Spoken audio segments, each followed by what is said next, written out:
keep going for a second there. I was like, huh? I was like, wah? I was like, who? I was like, why? I was like, when? Chat is dead as per fucking usual. Where's my BGM? There it is. Silly boy. Hi everyone. Sorry for the title and the thumbnail looking slightly more serious than normal. I'm not about to announce something terrible. I just have a lot of thoughts in my head that I want to get out, and I would work through these things myself, but also it's the kind of thing... Echo? What do you mean? Echo? Someone said I was echoing. Are they lying? Better not be fucking lying to me. You better not be fucking lying to me. No echo? Alright, someone was trolling. Alright, that's kind of funny. That's kind of funny. Alright, it's fine. Oh, slow mode, yes. 1 second. Yes, I will slow your ass down. Slow your ass down. That was a fake cough. I'm fine. So, what am I going to talk about today? So, first of all, welcome back everyone. I took a little bit of a short hiatus because I wasn't feeling very good last week. I'm not going to talk about any of that because that is real life stuff, and that is my business, and it's all very, very sad. My family can't really catch a break recently, but all we're trying to do is just keep everyone happy, support everybody, and that's that. So I will continue to deal with that for a while, but it is what it is, you know. But yeah, so nothing to really say about that other than I've taken my time, processed everything, and it's feeling a little better now. So yeah, that's all that. Thank you very much to everyone who was so patient with me. I'm really sorry for canceling so many streams last week, but I feel okay about it now. I think it was necessary because I did have some time to really sort of process things, and I had time to sort of grow a little bit. I had time to sort of get used to stuff. And I had time to do something. Well, I would have taken yesterday off anyway because my apartment was getting cleaned. But regardless, the depth and the sort of the context of what I want to talk about today all got inside my head yesterday. And I'm going to tell you why. I also have noodles here and I'm halfway through them, as per fucking usual with me. So... let's talk about what happened yesterday. So, I mean, nothing happened yesterday, but to me, it feels like something happened yesterday. There was no disaster. There was no bad thing. If anything, what happened was really good. I'm just grappling with how it's all made me feel. So, what happened? Well, it's kind of silly when I say it out loud, but I went on a really long walk like I usually do after my driving lesson, which I'll talk more about that later once I get this whole thing off my chest. I went, and it's kind of weird to say this with so much like, what's he gonna say? I went and I saw Spider-Verse, and I imagine that a lot of people's sort of response to that is like, huh, why is he bringing this up? Well, for a long time on... why the fuck is chat not working? Refresh. Is this just going to be one of those things then? Chat is just not there today. Lamau. Okay, sure. Whatever. Whatever, chat is dead. Anyway. So, without going into spoilers, I will not be mentioning any spoilers whatsoever. This is not a movie talk stream. It kind of really forced me. It was like getting slapped in the face in a really good way, because it made me sort of really take a step back and think about what I really want from work and what I really want from life. So I think that for a long time there's been this sort of perception, not just outside of the VTuber community, but also within it too. That things are we're sort of entering like our season 2 or 3, and a lot of people kind of look back on the first let's say, like, the first year of Niji is like, wow, like the golden age or whatever it is. And it was like such an incredible time. And I got so used to so much, so much sort of comfort and happiness across that time. But across the board, you know, just not just within Niji, but also outside of it, I think that the level of excitement around the kind of things that we do has been sort of taking a little bit of a downward curve. And this is natural. This is organic, right? You can't do the same thing for all those years and expect for it to maintain the exact same level of relevance that it had at the very beginning. I think that in my case, throughout that period of time, sort of when the formula and when, at least this is how I feel. And I feel as though this may be sort of a difficult thing to say because it's so, you know, well, I'll elaborate more on it in a little bit, but what am I trying to say here? So I personally feel as though VTubing especially is a very sort of, there are really, really strong traditions within this sort of creative space. There are a lot of ideas that you sort of, when someone debuts, they think, I want to be like that person. I want to be like that guy. I want to be like my senpai. I want to live up to their expectations. And this is all wonderful. This is how I felt when I first joined. And I think that while what it does right is that it lends to VTubing being a really beautiful sort of community with such a strong sense of support from its fans and so on and so forth. No, just to preface, I'm not going to do anything stupid. This is not negative. I'm still going to be here for many, many years, all right? I'm just sort of elaborating on what I feel about all of this, and I had like a bit of an epiphany. So if anyone's panicking, I'm fine. Nothing's gonna I'm not gonna disappear or anything. However, what I'm starting to realize is that even though our obsession with tradition is something that has enabled us to create a really strong community and family that sort of, when someone sets a good example, everyone follows in that example. And the person who set the example sort of is propped up and is rightfully lauded for their achievement, and then everyone else sort of follows suit. And this is great. But what I worry about is that by following in such strong traditions, we lose the urge to innovate, and we lose the urge to make really scary changes to the kind of things that we do. And I think that recently what I've been feeling is that my formula is really sort of, not only do I feel as though, you know, a large breadth of people are sort of, not as though they don't like it, but I think that people are just organically losing interest, which is completely normal. And I shouldn't sort of be dooming about it, and I shouldn't sort of be like, grr. I need to think of something new to do, and I need to change something in a way that's honest to myself and in a way that you deserve. And I had this whole epiphany when I went and I saw the movie yesterday, because it is so good. It is, as far as I'm aware, when 30, 40, 50 years pass, if you ask me how many superhero movies there are, I will tell you there were 3. And they are Into, Across, and Beyond the Spider-Verse.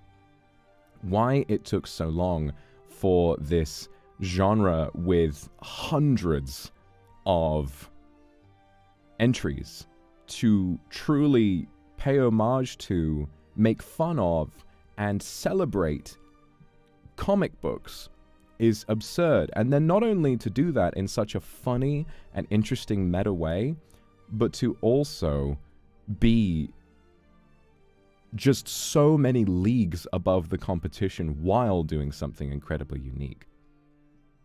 We don't even need to talk about how brilliant the animation is, but I think one of the greatest parts about Spider-Verse is how emotional it allows itself to be. live action superhero movies, they fall down two very convenient sort of sections. There's either the Zack Snyders, where you have so incredibly serious that it's insanely dull and you can't take it serious. Yeah, Zack Snyder fans, you have terrible taste, and I'm not going to apologize for saying that.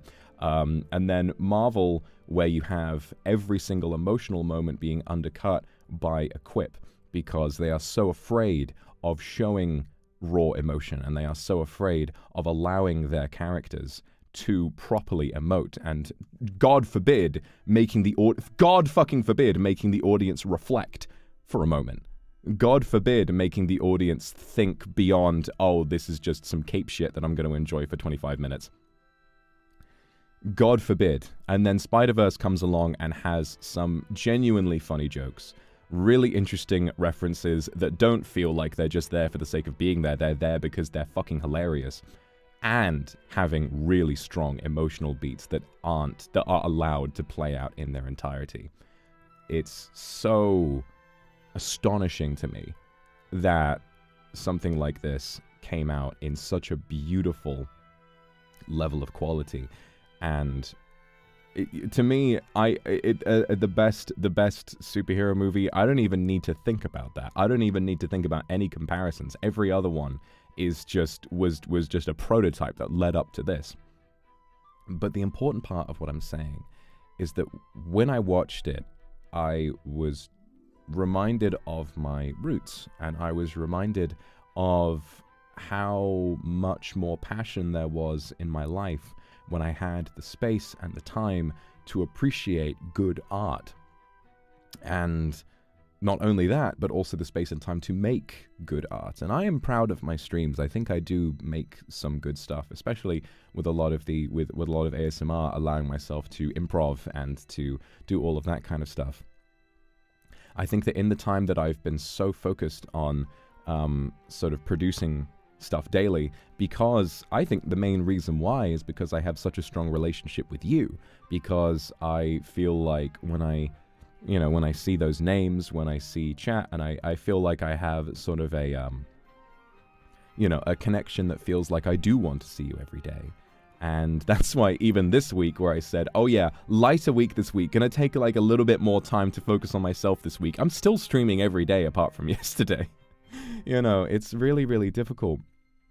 But of course, I'm aware that it can only last so long, right? I'm aware that with the current trend, if I think about our glory days, and I think about sort of the first 6 months where Luxiem were just absolutely popping off, we were setting trends, changing people's perceptions, that sort of, recently I've been having like a bit of a bad habit of, there are a lot of nights where I kind of get quite despondent, because I read something a while ago which was that serotonin and dopamine are just like any other drug, where once you reach a certain high, you will need to have more of it to reach that high again.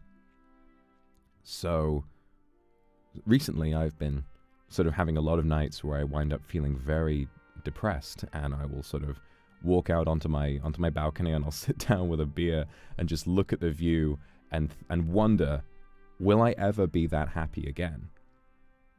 And I know that I won't if I don't change something.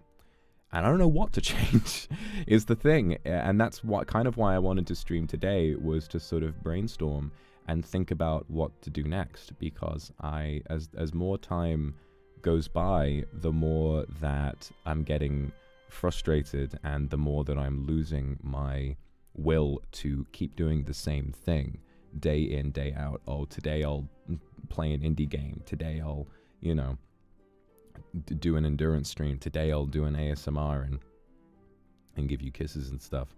There's so much that I want to do that I'm incapable of doing, because I am sat here doing all of this all the time, every day.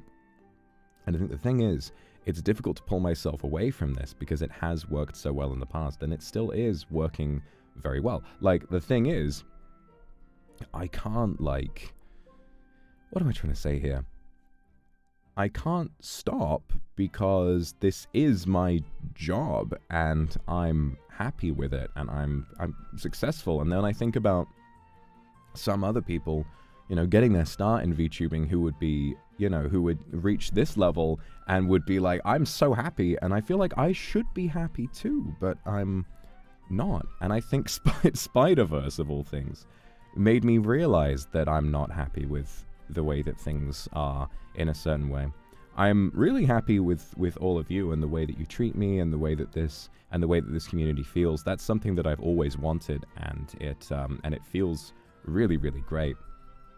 I just need to figure out what's going on my end, and I need to figure out how to do this sort of thing. So when what I was thinking earlier was that, do you remember, it was a long ass time ago now, and this is a kind of a part of the whole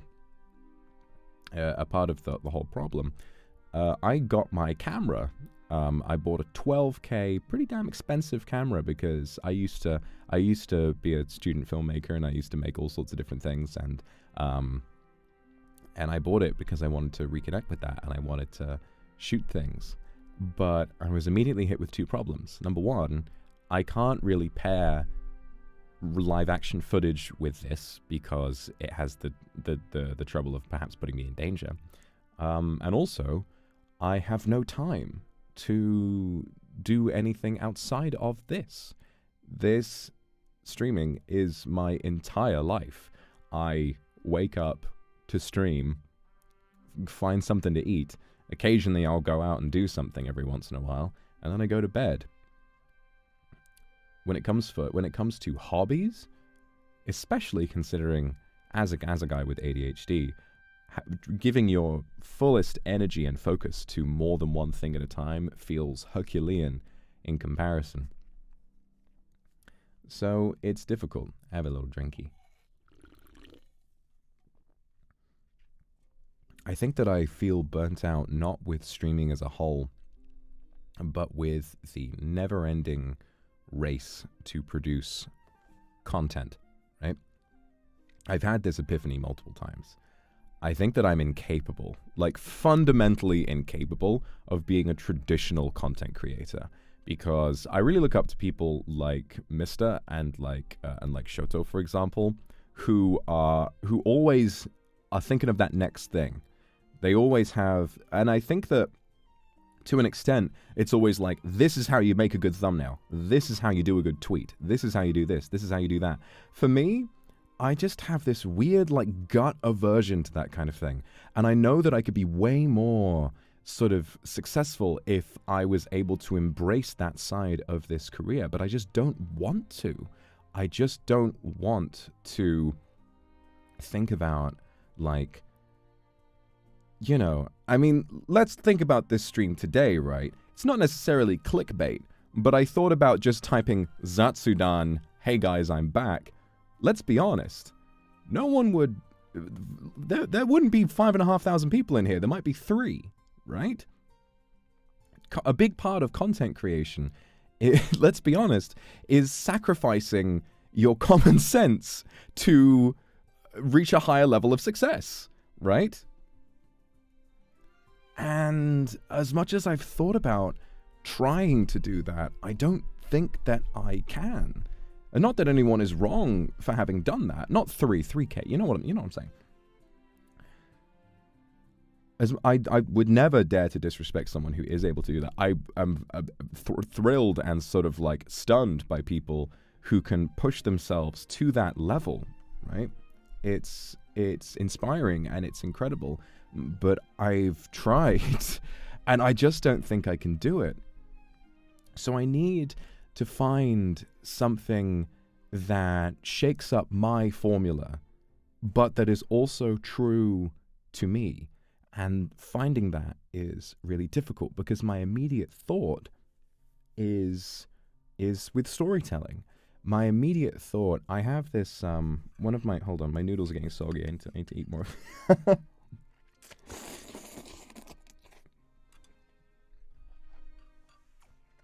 So I'll talk about, like, probably one of my greatest influences when it comes to, specifically to YouTube. Or rather, someone that I wish I could afford to be influenced by more.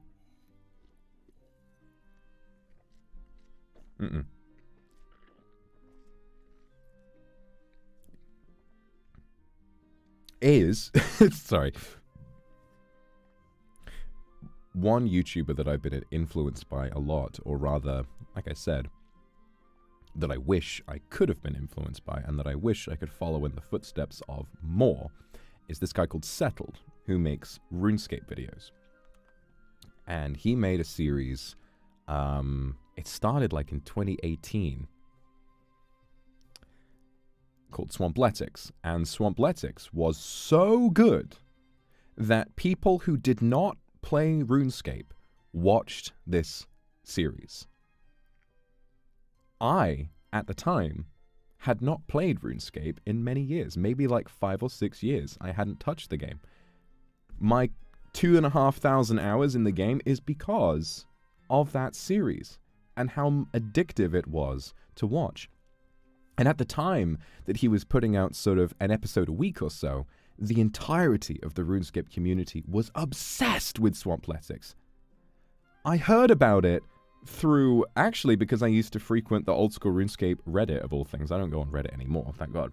But the old school RuneScape Reddit was making every single top post was memes about Swampletics. It was memes about the series because it was so much fun to watch. And it was so fun to watch. And I remember getting caught up in the excitement of just a guy doing a challenge in a game. But it's not just about the challenge in the game, because there were lots of other people doing challenges like that. Settled, Swampletics is all about having a RuneScape character who can't bank or trade or anything, and locking him inside a swamp, like the one swamp region of the game, and trying to achieve an insanely difficult goal and finding stupid sort of paths through to do all of that. And there's another YouTuber, who I'm not disrespecting, by the way, I think his content is great as well, called Verf, who did the exact same thing, but in Karamja, which is a jungle region. The difference about Settled is that his eye for storytelling and his eye for cinematography are just without equal in that community. Every episode felt like an episode of a TV show. There were arcs, there were seasons, there was peril, there were... Every time he came across a goal, he would find not just a efficient way of overcoming it, but he would find a entertaining way of overcoming it. And he would make anything entertaining. Can you imagine? Let me ask you a question. Can you imagine watching a series about a medieval point-and-click adventure game that you have never played and being hooked while you watch a man jump back and forth across a bridge for 16 hours? He edited it down, turned it into a montage, and made it so easy for anyone who didn't play the game to understand why he was jumping back and forth across that bridge. And that's brilliant. And that is so brilliant. Time to revive the machinima? Maybe. Not the company. So, here I am, wondering what's next, because I'm caught between a rock and a hard place. What I want to do is to double down on being able to tell stories and being able to embrace the fact that I love film and I love so much being able to wrap someone up in a yarn and giving it, and every day for me is spent like listening to a certain song that has a certain place in a certain story and thinking about the future, thinking about what is next. You know, when perhaps someday will be the day that I'll be able to share this with someone. So that's what I want to do, and because I have all of you, this audience, and because I have, you know, enough capital, I guess, to put myself in a position where I can work with really talented people and bringing those ideas to life, I could do that. very easily could. But if I wanted to give it my best, I would need to stream less. And I don't want to do that because I would miss you. Hence the problem. Hence why I want to talk about this with you, is because I feel like I need to, again, find some kind of middle ground. You know, that's the problem. Compromise is possible, but the unfortunate thing is that my brain is sort of incapable of compromise. You know, it's one or the other for me. Forming routines and balancing multiple things to put my energy on, Jesus, it's not very easy for me. So I need to think really hard about what I want to do. And my health is in a good place. My health is fine. I think that mentally I just need to do something that I feel like I can have faith in. Because I feel like when it comes to coming up with ideas for streams, I'll be completely real with you. I'm running out of ideas. I think that for something that I can produce in a day, you know, something that I can just sit down and say, like, I'm going to stream this today. I just don't know if I can do that, because I can't come up with so many unique ways and watch as less and less people each week are interested in the same thing over and over and over and over and over again. But I am aware that I'm in this position and I have all of this privilege because of how dedicated that some of you have been to my to that content for a long, long time. Yeah, Saku, you know, you're absolutely right. It does just take up so much time. I mean, especially with me, because I'm there playing, I'm there doing streams for like 12 hours a day. Also, quick side note, I said I was going to 100% Golem. There is an achievement to beat the entire game without dying, and I don't know if I can do that. Sekiro is one of my favorite games, and I almost beat that one without dying after like 4 streams. Almost. I don't want to play Golem for that long.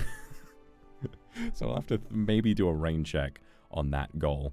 I'm going to do a rain check on that. But I don't have to play game. No, I have to play this one because it'll be funny. It won't be funny for me, but it'll be funny for you.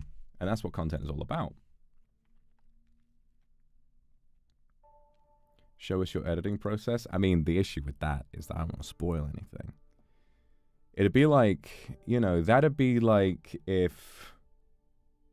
God, I mean, my worst nightmare would be becoming like a Yandere dev situation where there is no product and it's just kind of a fake one that's being made to beg for a load of crowdfunding. I like the idea of turning production and work into content, but the problem is that I want to keep this close to my chest. You can't have twists and turns, and you can't have a compelling plot if everyone knows the whole thing before it comes out. That's what the special features on the DVD are for. That's what, like, the behind-the-scenes documentary is for, but that comes after you've had a chance to see it as it was intended. Combining my goals is a nice idea because it sort of puts me in a position where I feel like I can have both. I just think I need to sort of release myself of this expectation that streaming multiple times a day is some kind of requirement because I was so successful when I did that before. What I need to do is sort of understand that with that, if I pair it with, you know, the idea of the actual content that I was making before is no longer sort of interest to as many people, then I have to realize that maybe the whole, you know, I mean, streaming every day will never really get old. It just matters what you stream. But the problem is, I don't know if I can come up with enough stuff to stream in that time, you know? I mean, work ASMR is a nice way of doing it, but I don't want my entire channel to be 70 different work ASMR streams. That's going to be difficult to wade through.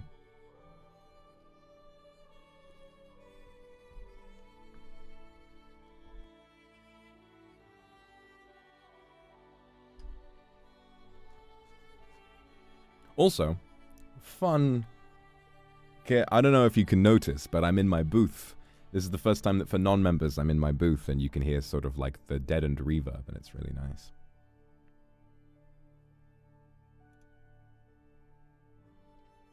Stream less and then work on that kind of stuff. That is sort of what's on my mind, but it's scary to stream less. It's really scary. And it's also scary to sort of say, I'm gonna stream less, and then what if then, you know, the writer's block sets in? What if I can't show results? That's really scary, you know. Why would I give up something that I know works to a certain level for something that might work a bit better, but also might not? That's really frightening. Not just for me, but for you too. Really frightening for you. What if you didn't get to see me as much because I was doing something for myself? I mean, I know you'd be supportive, but it wouldn't feel good, you know?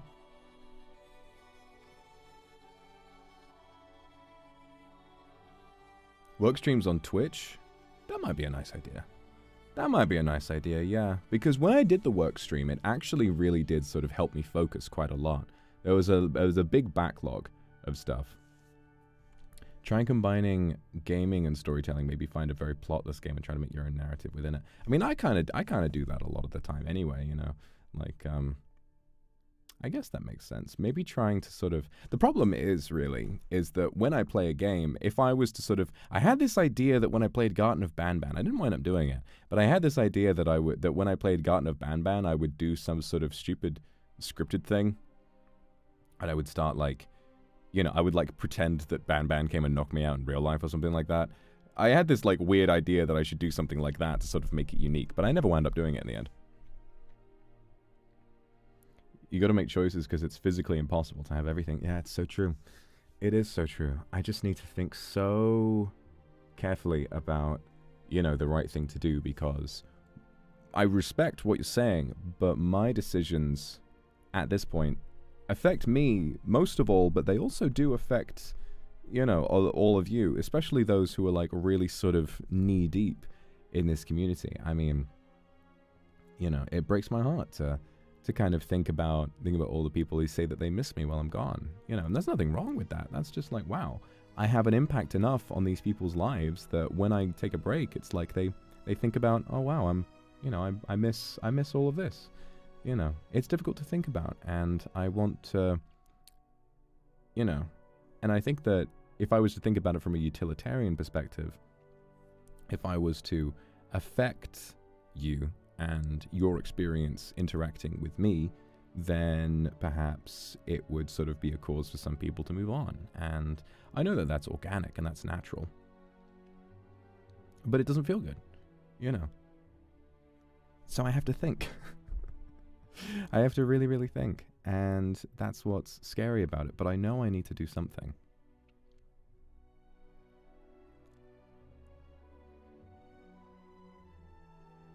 I think also something that kind of makes me want to really make a change is the fact that I think for people outside of VTubing as a whole, it's really kind of impenetrable, I think. And maybe that's just from my perspective. So let me hit you guys with a really scary fact. I don't watch VTubers. I tune in and I support my friends. And I have watched clips before. We know, but yeah, we know. So, but what I'm trying to say is that me, as a normie, as a Hollywood-enjoying, milk-drinking, dumb foreign Western man, I have to be completely honest, sometimes I don't really get the appeal. You know? If I think about my own content in a vacuum, I get why it's appealing to you, but then I think about myself, and I think, would I enjoy watching this content? And I probably wouldn't, you know? And that kind of makes me wonder, what more milk drink? Yeah, true. it's a niche interest, but, well, yeah, like, sure, it's a niche interest, but I think the issue is that the niche itself, while the amount of content being made for it is growing, the amount of people that are in that niche is shrinking. And the way that a niche survives is by expanding. Is by expanding and by innovating, by coming up with a new corner of that niche. Perhaps a niche that appeals to more people than were in the niche to begin with. It's like, you know, some people will just make my content normie. No. I'm not going to become Mr. Beast or anything. I'm not going to sit around and be like, I put 30,000 people in this meat grinder.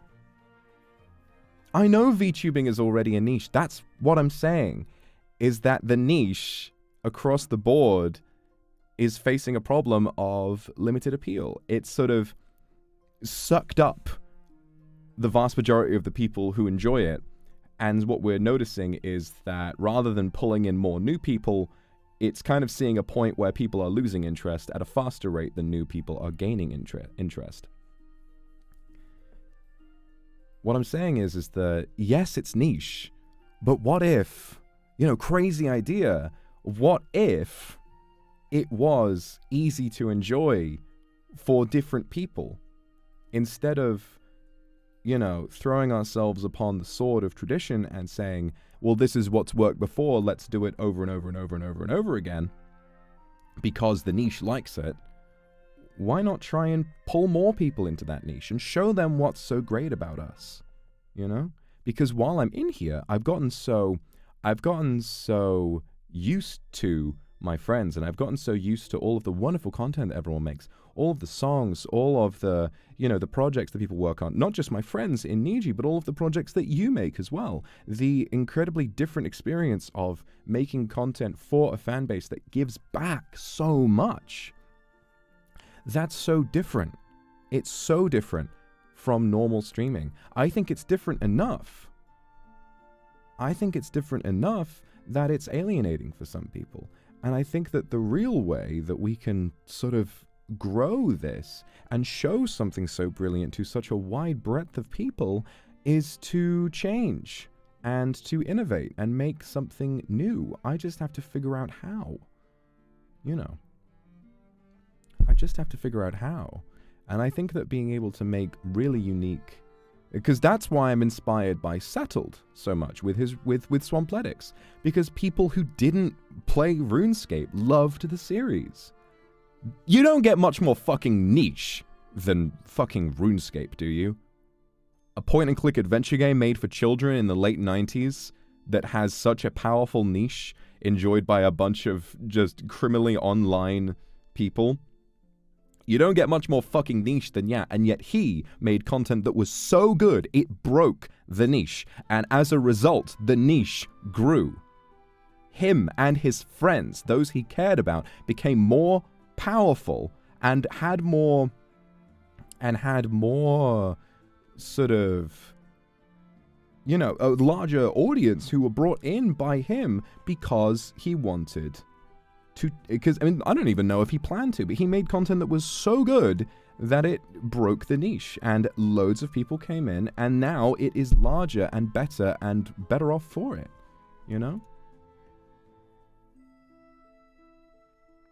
I'm not saying we all do the exact same thing, Everyone in this community is unique, and everyone does their own thing, but there are traditions, and there are rules that are followed, unwritten rules, that kind of wind up in a lot of people making very similar content. Everyone has a unique vibe, and everyone has content that is uniquely them. I would never try to say that a single member of Niji is not their own beautifully unique person who makes content that is entirely their own. Exactly. No, that's right. I think that while everyone is making their own brand of unique content, I don't think that people outside of this niche can see that. And the problem is that the niche is shrinking rather than it is growing. And we need to change that. Yeah, anime debuff. See, there's the issue, right? We are suffering from the anime debuff. But it's not as though anime is not loved outside of the VTuber niche. I mean, anime is loved all over the world. One of my favorite things that Reimu tells me is how much they love Dragon Ball in Mexico. It was like, what, some meme where it was like, what is it? It's like, there was that one meme where it was like, where it was like Mexico if Goku told them to go and do something, and it's just a crowd of people swarming into a building. You know. Yeah, exactly. Right? Anime is huge, and even people like my dad loves anime. You know, he doesn't watch too much of it. He watches you know, like, let's take Death Note for an example. Death Note is an anime, but people kind of consider it. People consider Death Note to be the anime that you watch if you don't like anime, and it's so true about that, because I tried showing my dad a bunch of anime, and he never really got the appeal until he watched two of them. He watched Death Note, and he watched One Punch Man, and he was like, this is so good, I get it now. I'm just wondering if there's a way that we can do that, because, I mean, I don't know if you've seen outside of your circles on Twitter, but VTubers don't really have a good rep in much of the rest of the world. A lot of people do have faith in us, but there are very many that don't. They kind of give us a bit of an unfair shake.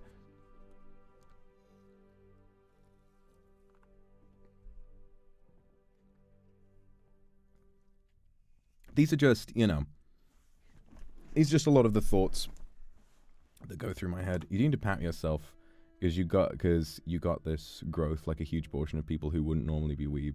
This is true. No, this is true. And I am really, really thankful for that. Of course I'm thankful for that. Thing is, I can't ride those coattails forever. I can't sort of keep riding, because Luxiem brought a load of new people into the VTuber niche. Like, I've heard a lot of people saying that, especially me, you know, a lot of people discovered, who might not even be Kindred, discovered their Oshi because of me. And that's really cool.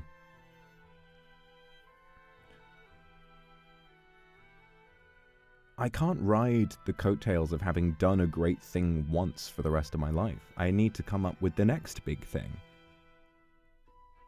I need to come up with some other way of how, you know, we need a new thing. Luxiem can't just be, you know, I mean, we can, you know, we'll always just be 5 boys who enjoy playing games, but maybe there's more that we can do. I just don't know what it is. I need to play into my strengths, which are, you know, one thing that I also thought was that watching Spider-Verse also made me really think about this kind of thing, because the writing is so incredible. Watching Spider-Verse makes me think, Slack, be quiet.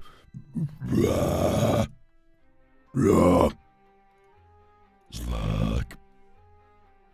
Anyway. It was so beautifully written, in a sense that sometimes I would hear some dialogue and some story beats that I was like every line is just a banger. Every single line was just, it was, you know that gif of the guy with like his pen on fire? Writing on the parchment?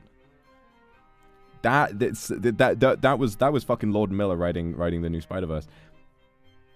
And I sort of thought about, like, God, I have these plans and I have these ideas about taking my sort of film-related stuff to the next level, maybe being able to make real movies one day, but I'm spending so much time just streaming and playing games, I'm not even practicing at all. I can't expect to take some time away from streaming, put a bunch of my money into a film project, and then sit down and expect it to be great when I've had no time to get ready. You know?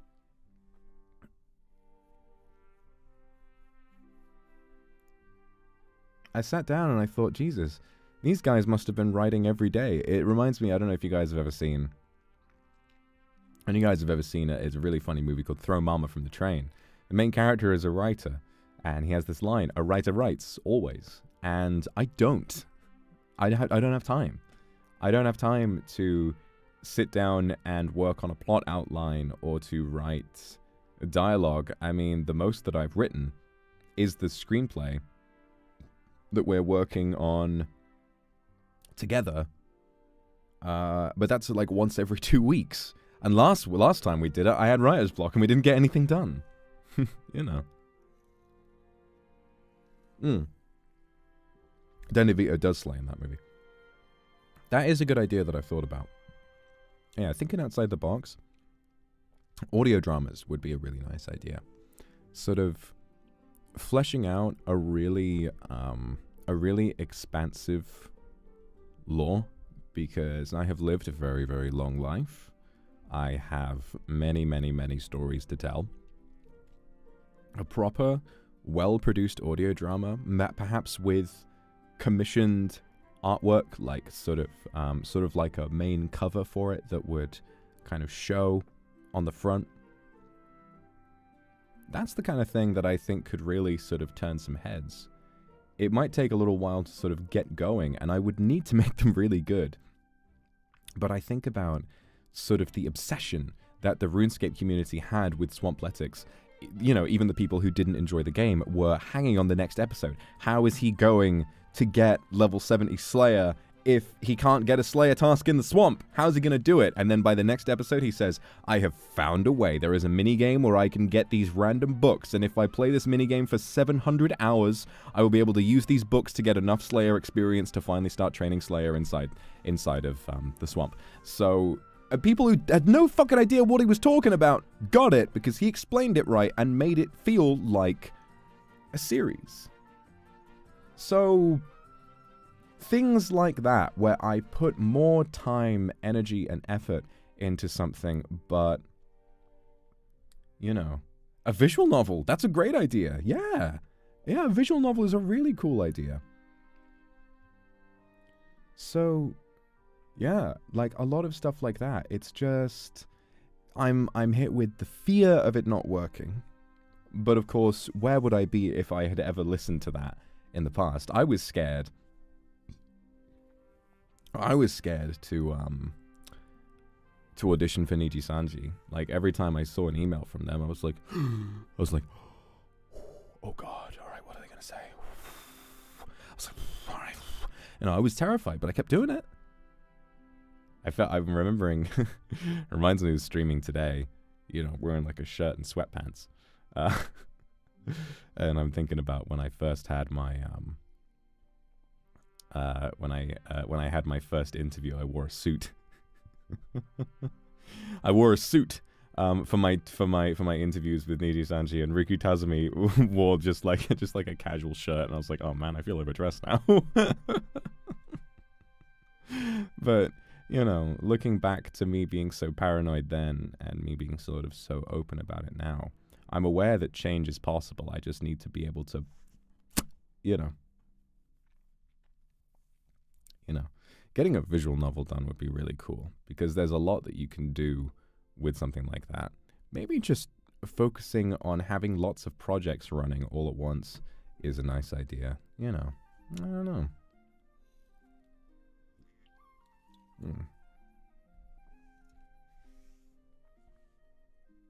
Well, digital filmmaking is an interesting idea, because I have chatted with staff about 3D being like a directorial project for me, and they were like, yeah, you know, that sounds good. So maybe working a little more Japanese and being able to sort of communicate with camera people in Japanese is sort of something, a worthwhile pursuit that I should look into. So yeah, that's kind of just, that's what I've mostly been thinking about, is that for a long time, I'd say like at least 6 months now, I've been kind of feeling, you know, dissatisfied with the way that I've been making content, because it doesn't feel like something, no longer does it feel truly honest to myself. It feels like I'm sort of carrying on with the status quo of something that I used to love, but I think as time has gone on, my motivation for a lot of it is because I know that you like it, and I want to do nice things for you because I'm thankful to you. Imposter syndrome, bruh, everybody feels imposter syndrome. I am no different. I am no different. I still feel like a very silly man. So I need to think of ideas for content that maybe take a little bit longer to make, and maybe I won't stream quite as much. I still can, but you know, and I still will. I just need to think about how, you know, and also how to support myself outside of streaming, because to be honest, the other big knock-on effect of streaming as much as I do is my health. I mean, for example, I cooked myself a really nice curry the other day, and that was a really big moment because 9 times out of 10 I just order food because I have no time to cook. I have time to cook, but the thing about ADHD is that when you've done your task for the day, your mental faculties just cease to exist. My life is streaming for however long it is, thinking I've got a load of time left at the end of the day, and then just sitting on my computer staring at nothing for like 2 to 3 hours. I could do something in that time, but I have to be honest with myself and realizing that I'm contending with a really difficult thing to deal with. I feel like some more time out of streaming to work on personal projects and also to get my fucking life in order would be a really good idea.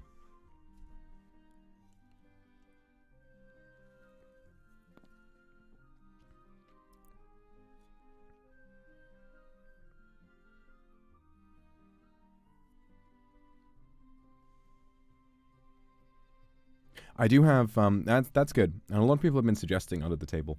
I do have another guest lined up, a very special guest lined up for under the table.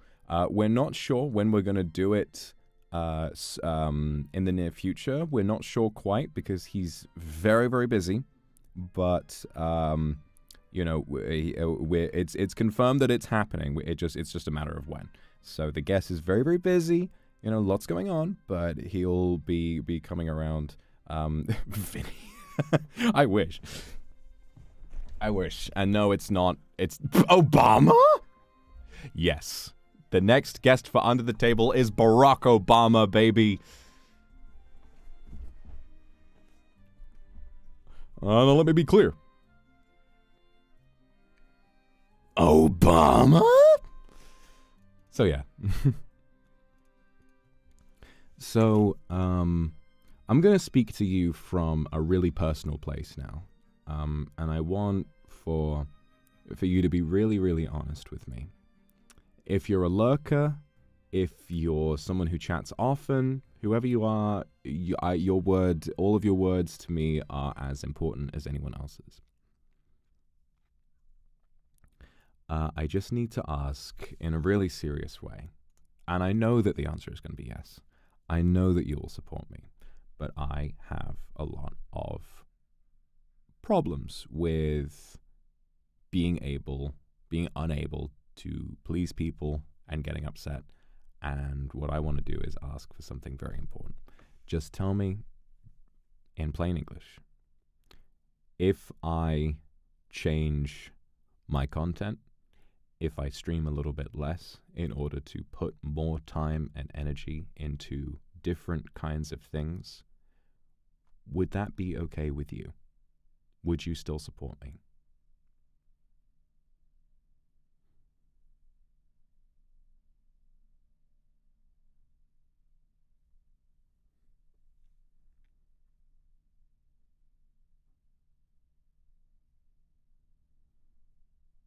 Okay, thank you. I will consider it. I think that is the way that I'm going, because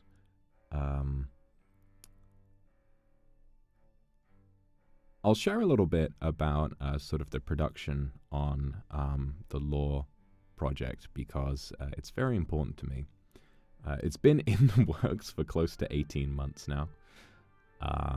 And it's very difficult to sort of say too much because I have to keep things under wraps. But I think that a lot of my goals that I've talked about when it comes to showing the world outside of this niche how great we can be comes down to giving the feeling that you really are watching a movie when you watch it.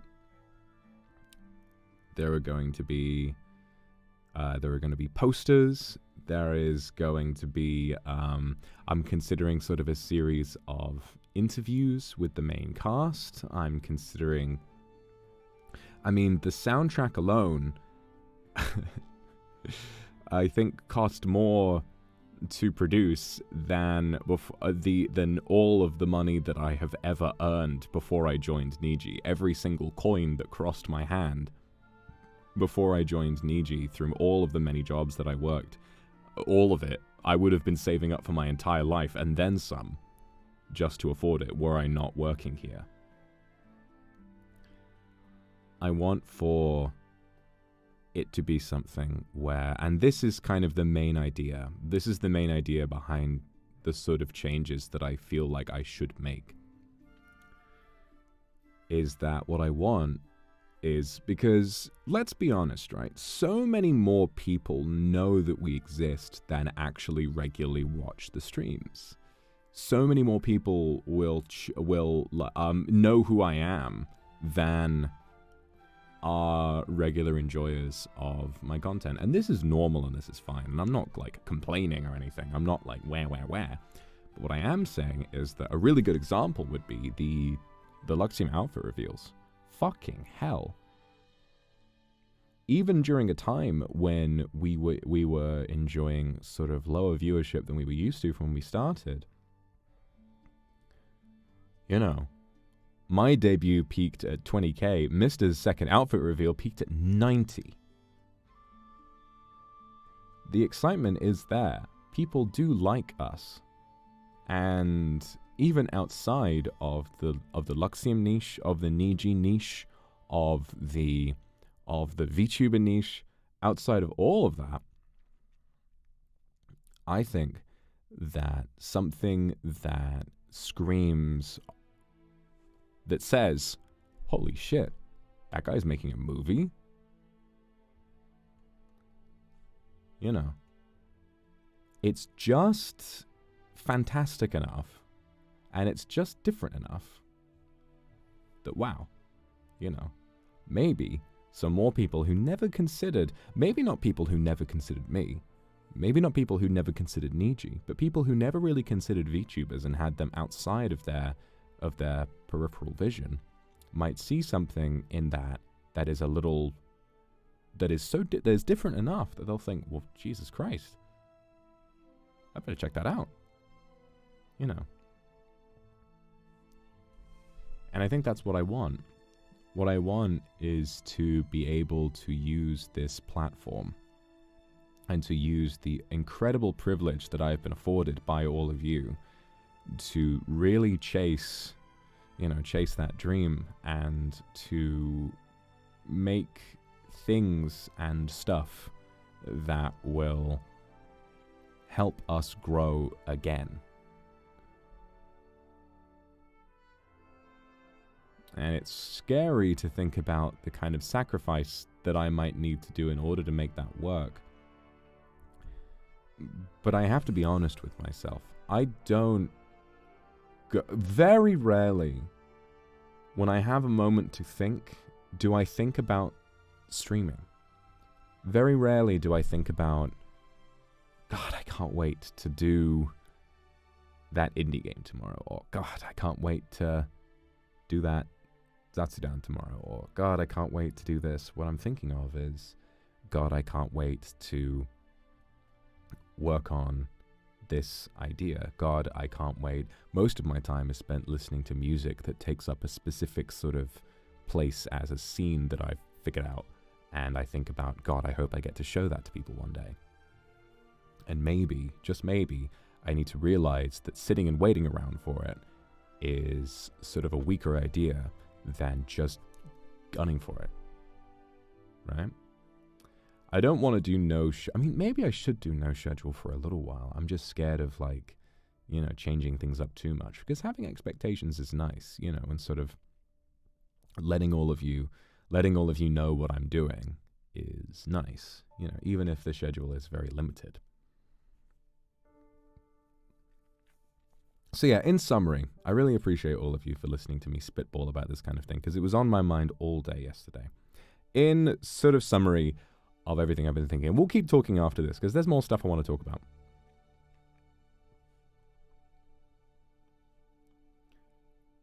Essentially, I have been feeling unsatisfied with my work and with the kind of content that I've been producing for a very long time, and I want to make serious changes so that I can make better content and I can help the NIJISANJI brand grow, that I can help my personal brand grow, and that the VTuber niche and that the concept of what we are can reach more people, and to convince people outside of this niche that we are worth being taken seriously, and also on a more selfish and personal level, to bring the ideas that I've had for so many years to life in a way that will be seen by people. The scary part is not being able to do the kind of thing that I'm used to, and sort of maybe streaming a little bit less, but maybe doing that for myself is a better idea. And this all happened because I watched Across the Spider-Verse. Well, to be completely honest, this would have happened sooner or later anyway. It's just that was the big kick in the pants that was like, yeah, someone was out there and they spent their whole life practicing and putting themselves out there to the point where they got so good at making stuff that they made that. And I watch it to an extent where I cannot believe that it was made. I cannot believe that we are so lucky that we live in a world where something that good was made.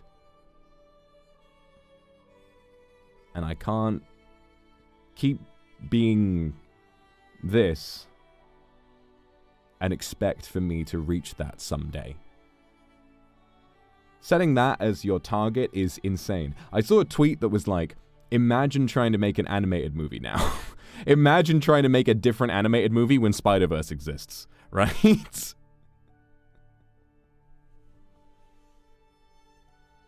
But it didn't make me feel intimidated. It didn't make me... I think all it did was it made me feel like... God, A, I want to reach those heights, and B, God, everything else that I'm working toward feels kind of stupid now. You know, when those guys were out there doing that, what was I doing? And it's nice. It's nice. It's a good feeling. It's a good feeling to change. It's a good feeling to reach for something that you feel more drawn to. And so I think that that's what I need to do. Because what ADHD does is that it makes you... I said in summary, and I'm going on another tangent, but that's just me.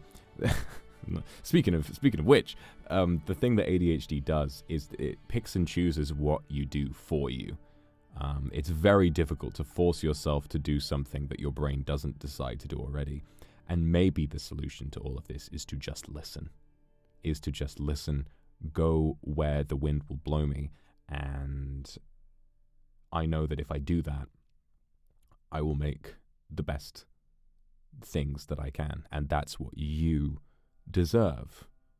What you deserve is me at my best, not constantly running in circles trying to remember when the last time, trying to sort of do what everyone else is doing. I need to get off the beaten path, and I need to do something that is unique to me. And so that's what I'm going to do. I will not be... So for anyone who's panicking, I'm not leaving. I will not be... when it comes to streams, I might do slightly less, but I will still be streaming every week. I just need to think about how to do this. And I think that brainstorming together is going to be a nice idea. But I think that maybe I need to develop some kind of routine where I just get out more. I get out more because touching grass gives me my best ideas. It's again, listening to music. And if you do If I did ever get the opportunity to, like, fully, you know, make a movie, it would be very musically driven, I think, and you would probably notice that. So yeah, that's pretty much that. I watched a really good movie, and it made me sort of really reevaluate my content and what I want to do in the future. And that's cool. But what else is happening? What else is happening? What else can I talk about? Well, on that same day in the morning, I had my first driving lesson in a long time, and it went really, really well. So, I have a very turbulent history with driving. When I first debuted, I told everyone I could drive because I thought it would make me seem more attractive. I have been trying to learn to drive for like 6 years now. I started learning, you know, it's difficult for old men to learn how to drive, but it was always a combination of having so much to do while you're in the car, and then so much to keep track of on the outside of the car that would make me constantly get distracted by something. I found it so difficult, and I've failed my driving test 3 times. I've had 3 failed driving tests.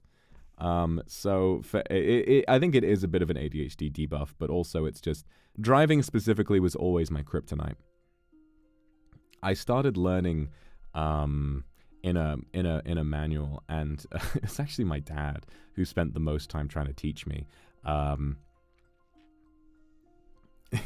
My dad got a really, really, really, really, really secondhand, broken down, shitty old car, and he said, "All right, son, this is what I'm gonna teach you how to drive in this." And it's like a junkyard type of car, you know. And so throughout a lot of lockdown, it was just me and my dad on the road, and me just constantly making the same mistakes. Just never being able to stop doing the same things, missing the same things, constantly panicking the person in the passenger seat. But then, after having done all that, that was when I went off to university, and I just completely fell off the learning curve. I wasn't able to pass a test, and in the end I just sort of gave up.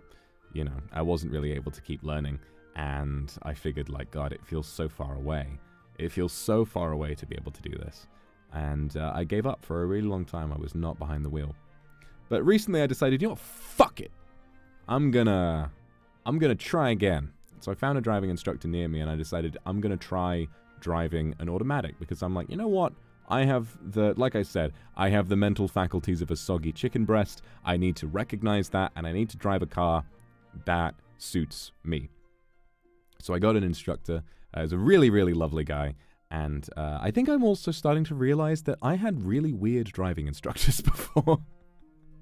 And my dad, who is lovely, but he's not a driving instructor. He just knows how to drive. So what am I saying?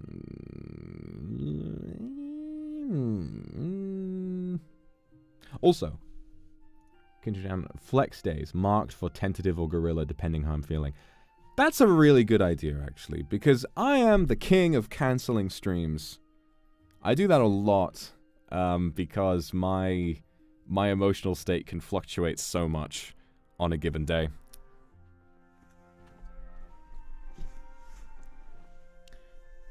But yeah, I'll think about it. So yeah, back to driving. So my first driving instructor, I don't remember much about him. He was just very mean. Like, he was just very like, "Hello, please get seated inside the car." And then we would sort of like be driving. He's like, "Please accelerate, please." And I would accelerate. He's like, "Accelerate, please." And I'll be like, "I thought I was." And then, you know, the kind of thing where it's like you make a tiny mistake and they get really loud with you. And I'm just like, "I'm already stressed enough. Shut the fuck up." You know, and that didn't go very well for me. And then I switched to this other guy who was really weird. I liked him because he was really weird, but I didn't tend to learn very much. I didn't tend to learn very much with this driving instructor. He was like this sort of 50-something divorced British man who always took his shoes off in the car and was talking about his ex-wife and all that kind of stuff, and I'd just be like, yeah, what did she do this time? And we just sort of be driving around, and he was definitely very weird. And I think but I enjoyed learning with him enough. Like, I enjoyed hanging out with him that I never really sort of realized that I wasn't really learning all that much, and I failed a bunch of tests. That was the one where I had the driving test with the car whose horn didn't work, and then he and I had to hitchhike. That was a very strange day. It's certified Brexit geezer. But this driving instructor is like very nice. He's very sort of like patient and understanding, and when he tells you you've done something wrong, he's like, now, I'm going to be honest with you that, you know, you should be doing this instead of that. But he's never like yelling at you while you're, you know, when you make a mistake, which is strange. Like, I'm not used to that. I would just resign to the fact that all driving instructors were just really fucking mean. But he's nice, and he's very sort of patient, understanding. And the thing about driving an automatic is that it's not. I suddenly, wow, I actually want to drive. Every time I drove manual, I was scared. Every time I thought about waking up to do a driving lesson, I was fucking horrified. I would have to, like, you know, just like sort of, you know, breathe heavily, try and calm myself down every time before I went out, because it was so difficult. It was like my brain, it was like I was changing gears in my brain. Like, my brain would be going from observation gear to gears gear. Like, I would need to push down the clutch inside my brain to turn my head to look at the gears. And then, obviously, you're not supposed to look at the gears. You're supposed to do it without looking. But then every car has a different shape to the fucking gearbox. And so every time I try to shift the gear, I would get it stuck. And then the car stops in the middle of a busy road and I almost crash into a motherfucker. My worst fear, and I think that one of the things that stopped me from going back to learning for a long time, was the fact that when I failed my one test because I got stuck, the gear stick got stuck between neutral and first while I was on the middle of a roundabout, and I had a major fault and I failed. I had this idea, God, what if one day I'm cruising down the motorway, maybe I pass, cruising down the motorway, trying to shift from 5th to 6th gear, get stuck, stop in the middle of the motorway, and I just get slammed into by a truck. It's Jova. Auto just completely solves that problem. It doesn't just feel like added convenience so I can be lazy. It's actually, for someone like me with such decreased mental faculties, it feels like night and day. It's a complete drastic change to the point where now I'm excited to learn how to drive. Instead of doing so out of pure necessity and working through this insane fear of driving, I'm starting to learn that, wow, if I, you know, have a car that doesn't require a million, billion, trillion different things that you need to consider while also having a person in the passenger seat yelling at you, while there are people behind you driving 3 centimeters from the back of your car, while you need to make sure that you're pushing the clutch down at the exact right speed, making sure that you're putting yourself in the right gear on the right on the right miles per hour, not getting too many revs, and also there's someone up in front of you and you have no idea what the fuck he's doing, so you've just gone into 2nd gear, and then it's like, oh wait a minute, there's someone in the front being weird, I have to switch back to 1st, and the person next to me has already told me to do that about 5 seconds before I realized I needed to do that, and now they're mad at me. With all of that, I don't have to worry about it with automatic, and now I can actually fucking drive. And it feels great. So that's pretty huge. I'm overthinking. That's what I do! What's that song? What's that song? Where it has like the quote from that one philosopher guy. Let me look at these lyrics. A person who thinks all the time has nothing to think about except thoughts, so he loses touch with reality and lives in a world of illusions. That's me. Person who thinks all the time has nothing to think about except thoughts. That is me. So me, bestie. 100% of the time, 24/7 at 1,000,000%. RT! Oh, I need to mod you. One sec. I need to mod you still. Hold on. You know, Driftlord back. No, the fuck. No, the fuck. They did not. They didn't call me shit back in college. Back in college, my name was Munkle Chinko. They used to. No. I've never been able to. I ain't never been able to drive.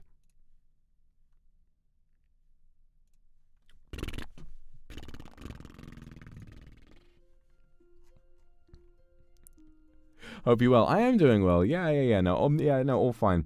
Just having some new ideas for content and stuff, and informing and letting people know about my driving, about my ability to finally be able to pilot a car. Pilot? You see how unprepared I am?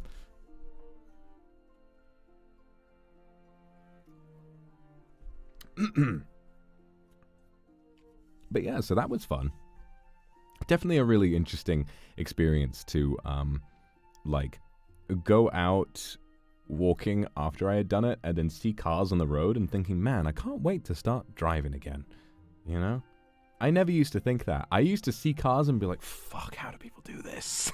Like, how do people actually do this? And whenever you ask, like, especially with stuff like parking, and that's not going to be any easier for me. But with it, you know, it's like, I used to ask my dad, like, so how do you do this? You know, like, we'd be doing something like bay parking, and I'm like, how do you do this? Like, you know, you just get a feel for it. And I'm like, how do I get a feel for it without rear-ending the guy behind me? And he's like, I don't know. That's not his fault. You know, he's not a driving teacher. He's just my dad. But, you know, it's really... The new driving instructor taught me a really good way of learning how to parallel park. I knew, like, the 1-2-1 method. But like the left, right, left. But also, apparently, what I've realized is that if you line up the handle of the door with the curb, and then you turn the wheel while you're parallel parking, like it actually works out pretty well every single time. So it's nice, you know. It's very nice to actually be able to actually feel like I can do it now. The problem with the UK is that after lockdown, the backlog of driving tests is still there. Like, it's going to take me I'm probably not going to be able to get a driving test until December, and you can't book multiple tests. You can't book a backup test if I make one mistake. So I've got to just get it right first go, or else I'm not going to get my license for another year, and that's going to suck ass. But yeah, the backlog is long. A backlog is very long for driving tests. But it is what it is. So I'm looking forward to it. When the guy was like, listen, you probably don't need like more than one lesson a week. And I was like, I kind of want to have more lessons a week so that I can actually so I can do it more often because it's actually fun. Many problems with the UK. The case in point, Saku. British people, huge problem. When are we gonna get rid of those guys? Yeah, consider driving auto as an accommodation. That is kind of what I'm considering it to be. I'm considering it to be a sort of, you know, like, yeah, I need to do this because I have a thing. It's like disabled parking almost. Like, you know, we make accommodations for people who have those needs. I should make accommodations for my needs too, and that includes not having to worry about a fucking gear stick just so that I can feel cool. I don't feel cool. I'm having a fucking nightmare.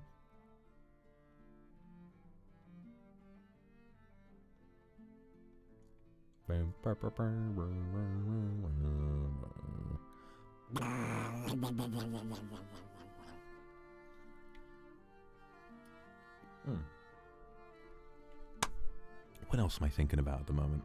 What's Gibby thinking about? Oh yeah, I'm getting a new overlay done. So this, two things. This background you see, you notice has like a subtle little rain effect. Uwu Media being completely goated. I asked for a rain effect and they said that's on the house. You can have that for free. And I was like, holy shit! And they're also doing a daytime version and a sunset version. So we'll have the same 3 times of day as the charity stream layout, which is going to be pretty cool. Also, I'm getting Sale or ETIQUETTE, who did my schedule and my transition design, to do a little gaming overlay. So hopefully I'll be able to kind of separate the game just enough so that I don't cover up subtitles all the time. And finally, a new look for chat.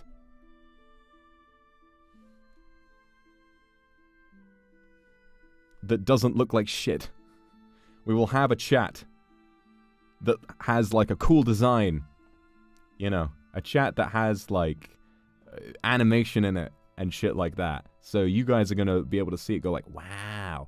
I've specifically asked for it to do that thing where when chat goes fast, you can see it go really fast. You know, like, because that was my favorite thing. That was one of my favorite things about early streaming on this channel was whenever I said something sus, chat would just and you would see it just fly by. The current one kind of does that, but not really. So I'm asking them, like, can you please fucking do that, you know? And to see how well that goes. Kendra, thanks very much for the super. Just gonna breathe in and be calm. Yeah, exactly. Just gotta try to be calm. Why am I so cute?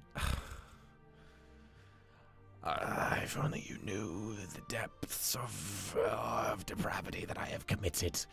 Oh, if only you knew who you're saying this to. Just turn off the slow mode? Nah, I don't really want to do that. Some motherfuckers don't know how to behave, so slow mode is good. It helps the mods filter through and get rid of people who are being weird. What type of support do you need? I don't like to give promises easily, because if you can't do it, it'll probably make the other party feel disappointed and hurt. Yeah, I think that's sort of what I'm worried about when it comes to changing up my content, is like sort of making sacrifices and then not being able to live up to it, you know. I want to change things up, and I want to stream less so that I can work on other things, not, you know, not that I can just get lazy, you know. I don't want to do any of that. Also, I've had an idea for a stream that I'm really interested in doing. So if you guys remember the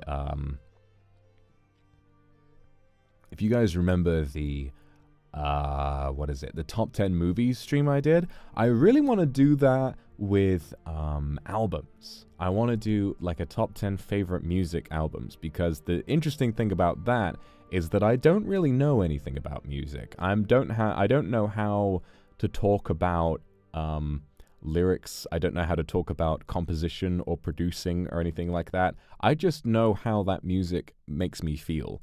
And I have a top 9 so far. I'm trying to figure out what to put in the last spot, and I'm looking through my Spotify and I'm struggling to find something to put there. Yeah, you guys are getting a new outfit for the chat. I believe in like, let me check. Pretty soon, I think. I'm not 100% sure. Pretty soon, maybe in like a week or so. We'll see.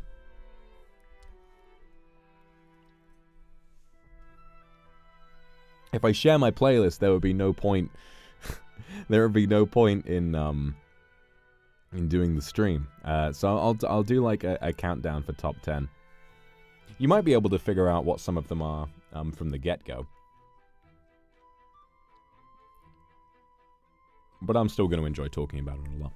One of my favorite things about music is the way that it kind of become... You sort of have like a theme, you know. You'll sort of have a theme tune for a lot of different periods in your life, you know. Everyone has that one song that they'll play. Anthony Fantano is my favorite. That whole stream, I should do it like a parody of an Anthony Fantano review. I'll be like, what's up, everybody? Voxtony Akumfano here, with the internet's busiest music nerd, back again with another review of this new album from writer, director, producer, musician, contrarian, you already know him, Mr. Rios.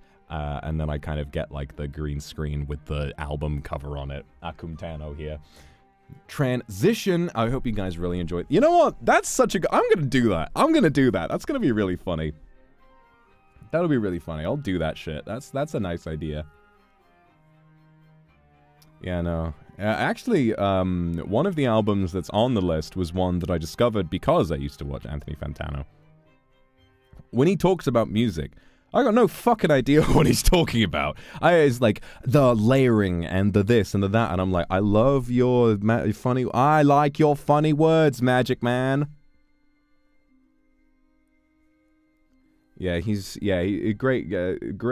Changed the trajectory of my life. This is all I've ever wanted. All right, cool. Then I'll do it. If I fancy doing it later this week, I will. We'll see. Funny man, say funny words. Yeah.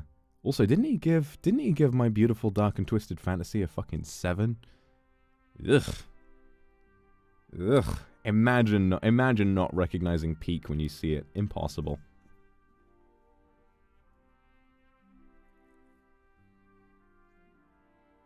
I mean, he's got he has pretty damn good taste the rest of the time, so I can't fault him for it. But a 7 on Peak, excuse me. Just a regular Vox Akuma stream, exactly. See, I'm already doing it. Oh fuck yeah, no, I am doing it, aren't I? Yeah. Yeah. I've kind of gone over most of what I really want to talk about. I think I just need to like really think carefully about how to manage my time going forward, because streaming as much as I do is not going to allow me to follow through on this idea in the way that I want to. And it's really scary because I've gotten so used to seeing you every day.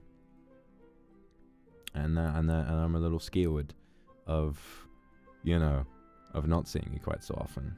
And I understand you might be feeling a little scared too. But then we kind of have to think of what lies beyond that. We have to think about what kind of comes after that, and the results of me having more time to practice my craft.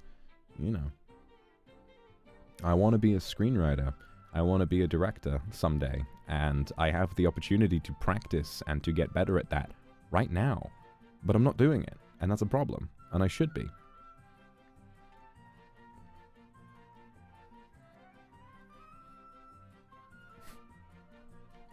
Take leaps of faith. That's what they saying. You won't. It's like, how do I know? You won't. It's a leap of faith. They said that in the first Spider-Verse because that's the movie that got me to think about all of this. Goat peak fiction. Raw. Bruh. That's some fucking circular storytelling right there. That's some circular storytelling right there.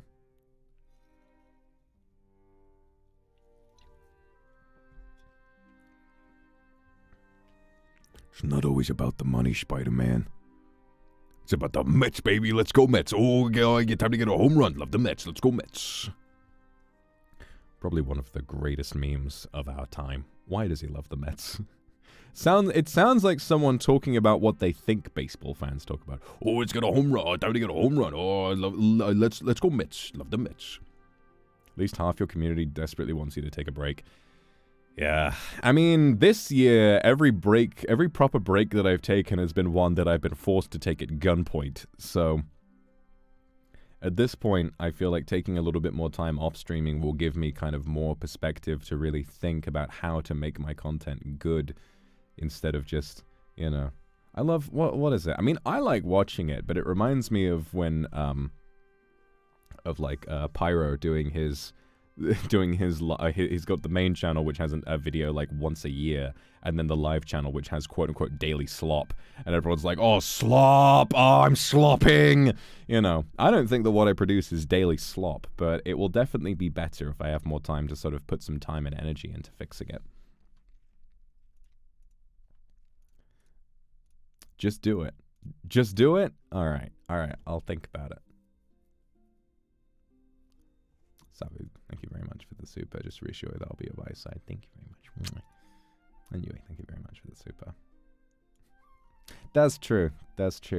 I don't know. I've always just had this like, this thought that there was a benefit to me being there every day. That there was like something reliable about me, you know, in the sense that when I'm there every day, like no matter what kind of day you have, I'll always be there. But then what I have to kind of look back and consider is the fact that I have hundreds of multiple hour VODs that people can look back on if they are lonely and need, like, you know, someone to hang out with, and you need to just hear a nice voice and go to sleep or something like that if you've had a bad day. Stop saying slop! My content is not daily slop! It's good! It's goated! Yeah!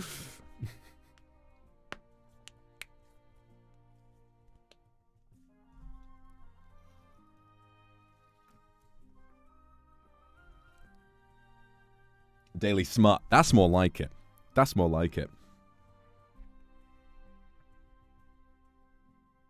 I've also had a bit of, I should mention this. I've had kind of,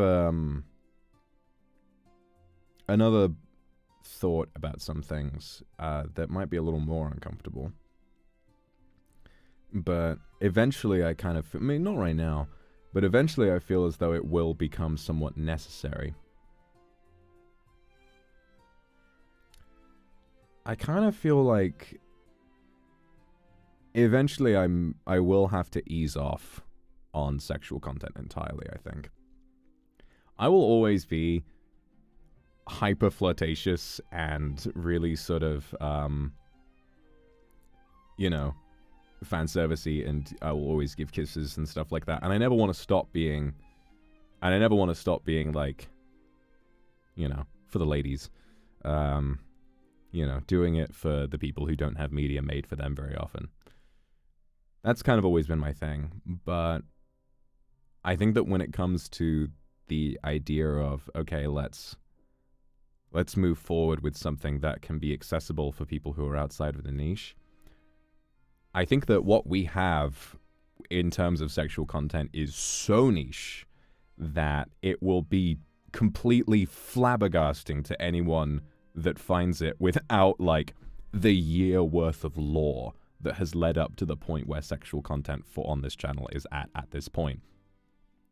I mean, I think the reason that a lot of you all are so sort of, like, used to it is the fact that, remember, the most sexual thing that I did in the beginning was, like, reading thirsty tweets and being like, oh my goodness. If you were, excuse me, if you were around then, and you think about, like, the slow growth toward now, where I am creating full-on porn, like, I never thought I would see myself doing that.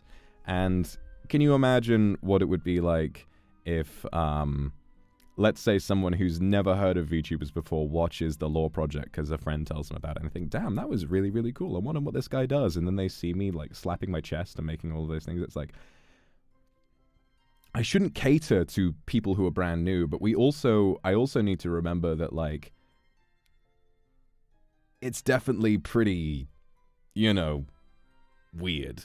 And when it comes to sort of, like, more ambitious ideas, I think that securing sort of, like, financial help with budgets and stuff like that, if things ever do get to that level, it'll be a lot easier if I'm not doing that.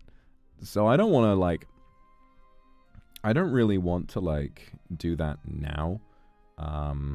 The higher, like, maybe relegating it all to members for like, in a while is kind of an idea. I've been chatting with staff about this a lot because it's something I've been thinking about a lot. I do enjoy it. Like, obviously I enjoy it. I wouldn't have done it so much if I enjoy it. But the thing is, I only enjoy it sometimes. And I think that having, like, a style of content that relies so heavily on my mood is like, it's not very sustainable long term, I don't think. And it's not it also, what it does represent is an aspect of my personality where I, like,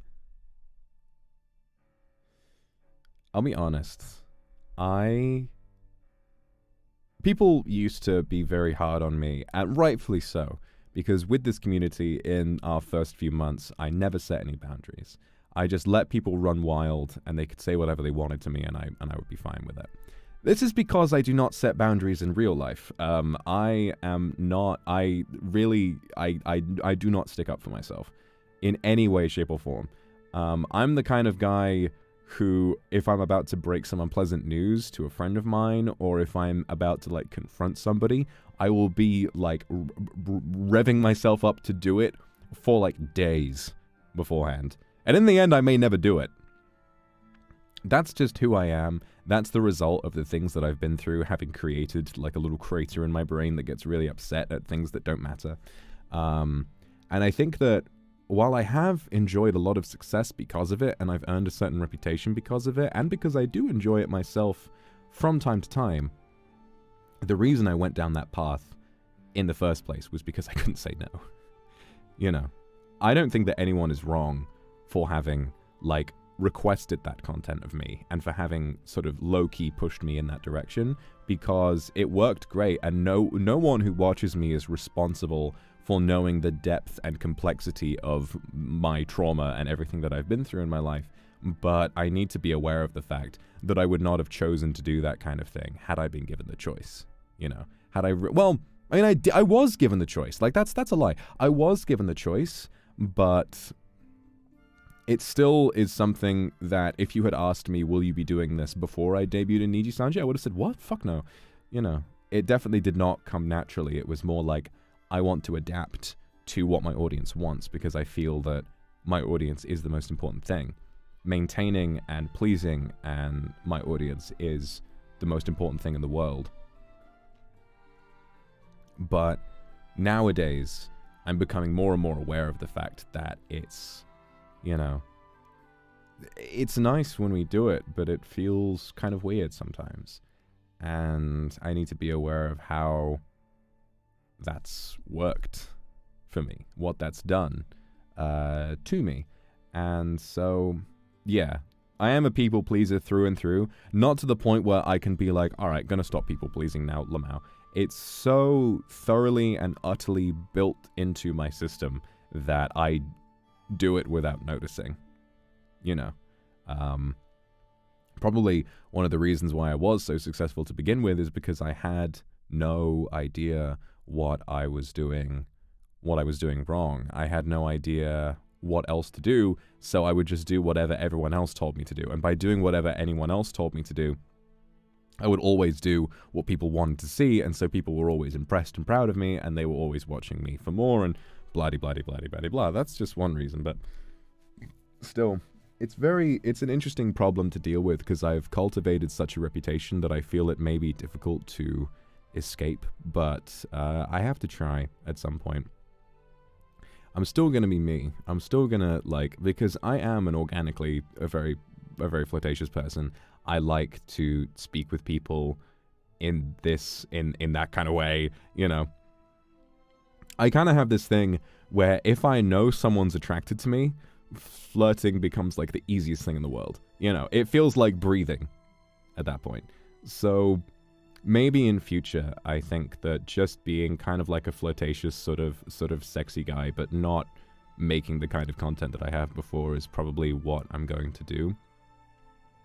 Because I know that it's become so mainstay and such a hallmark on this channel. And I've said I wanted to stop doing it before, and then I kind of wanted to start doing it again, and then I've kind of flip-flopped on it a lot. And I'll think about it. That's like less of like a, I have decided this. It's more of like a, this is what I'm thinking. So I need to sort of, you know, go in the right direction with that and really consider what it is that I want for the future. You know, it'll be an historic day when I decide to fully put the lid on that era of my content forever. But we'll see. We'll see.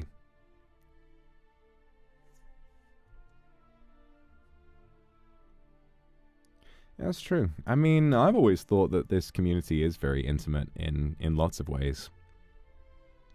ASMR does not define me on my channel.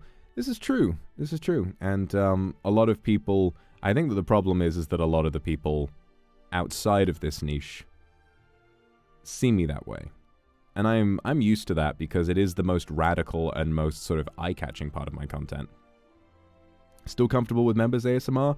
Probably. I will think about how I feel about that. I do enjoy it a lot, especially it being members makes it a lot easier to sort of feel comfortable with it.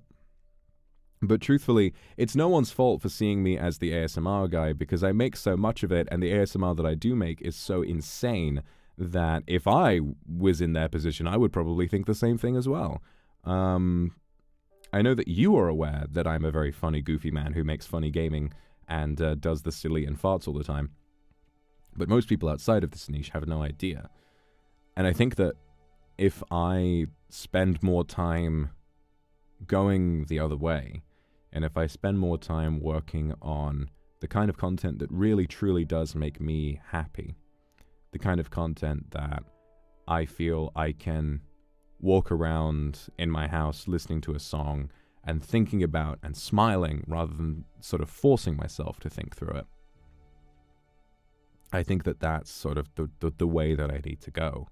And maybe, you know, with this big lore project that I'm working on, and maybe with more story-based stuff that comes soon. Oh no, I'm still going to do ASMR, definitely. Like, ASMR is definitely still going to be a thing. I just don't know if I'll ever go as far, you know. And I'd like to still be able to do it in a very what is that? I'd like to be able to sort of do more storytelling like the Mad Scientist ASMR, right? That was one stream that I did get sort of like very inspired and sort of excited to do, and that's why I started working on it. Old man, yeah. What the fuck are you talking about? Oh yeah, still on the table. I still want to play Metal Gear, definitely. And I'm going to finish Donkey Kong too.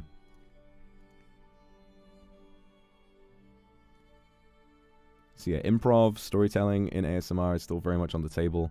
And comforting ASMR, like sort of the whole boyfriend aspect to it, still very much on the table, because that's nice, right? I like doing that. I like helping people sleep. I like being someone who you can go to for comfort. I just need to think about my future and what opportunities I'm going to have if I was to keep going down that path, because I have this fear that if I ever did need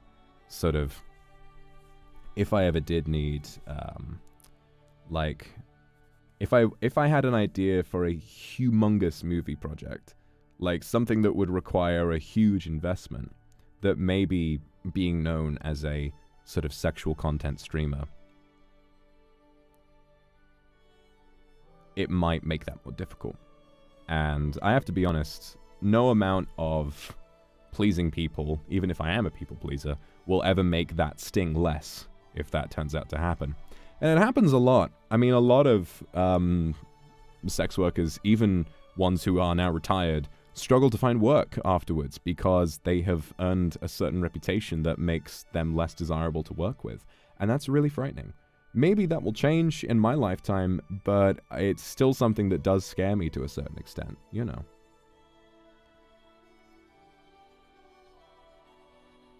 Maybe, yeah. No, you are right. Maybe talking to someone like Mel would be a good idea, because we are good friends. I'm surprised I haven't really talked to her about that before. Create the life I want to live.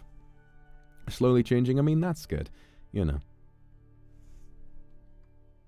I mean, I don't ever want to be completely say so. I will never stop sending people, I'll never stop playing Fall Guys and roaring like threats of death, and then reminding the FBI that I am in fact a threat against this person's life and it is not a joke. I will never be able to stop swearing. I will always keep flirting with people. I will be a sussy bastard. I will make comments about sex and all of that kind of stuff, because that's just who I am. I'm not going to stop being who I am. I'm just trying to be more of who I am. Even if that means doing more or less of a certain thing.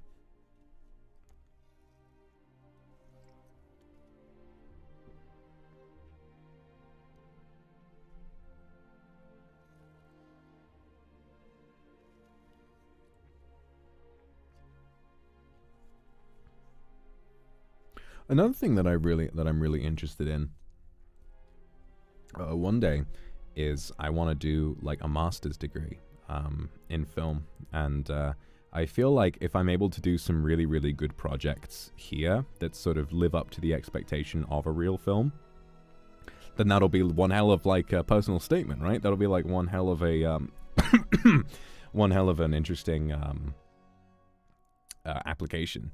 So, you know, that'll be fun. That'll be fun for me as well. But that's probably not going to happen for a very, very long time.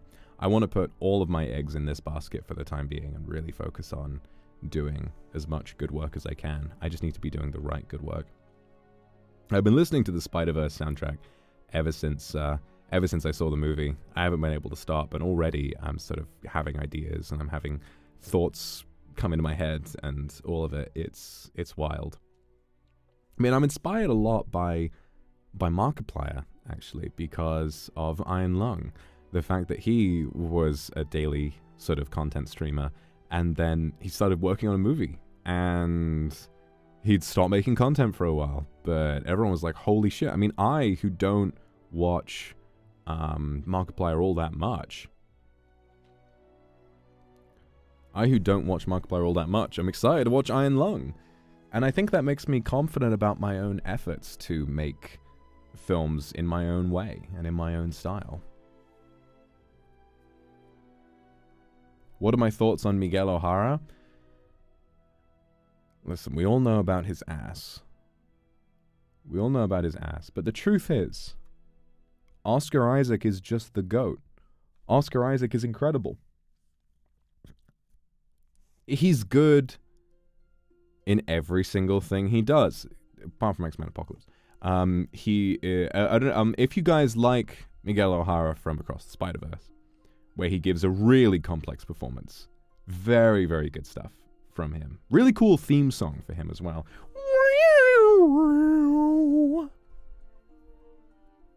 If you like his performance there, I would highly recommend you watch the Coen Brothers movie Inside Llewyn Davis, which is a wonderful movie about Oscar Isaac, who is a struggling musician. Banger film, banger movie, very slow, character-driven, somewhat plotless, but really fucking darkly funny, beautifully filmed, beautifully acted in every way. Absolutely insane film. Definitely watch that. If you enjoy him in Across the Spider-Verse, watch Inside Llewyn Davis. And watch the Star Wars sequels too, which we will probably do next week. I would have done that this week, but to be honest, I don't have that much time this week. I'm seeing my psychiatrist again on Thursday, which is good because I have not seen them since before I had my big problem happen in February, and I have been off my meds, so I'm looking forward to getting back on my meds and remembering what dopamine feels like. I am starting to forget what dopamine feels like, and I'm looking forward to remembering, actually.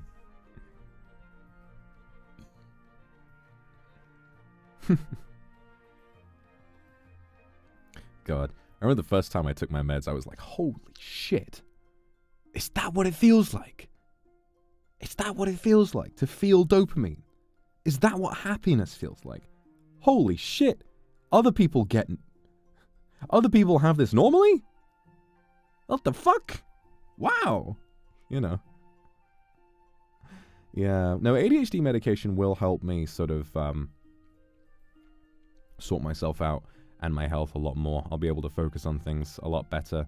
Like, instead of... The problem with ADHD medication is that it helps you focus, but if I'm doing something, it helps me focus, like, on the wrong thing.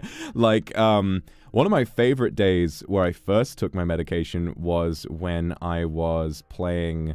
I had just downloaded the new World of Warcraft expansion. It was the first time I played it. And I downloaded it, I took my meds, and I said, all right, well, they take about an hour to kick in. I'll give this a try, and then I'll clean my apartment when they kick in. These pills last all day, and I was sat there hyper-focused, full of dopamine, focused on World of Warcraft for 12 hours. So I need to, like, take them, and then immediately start doing something productive so that I do that instead of just sat there and being like, wow, this is great.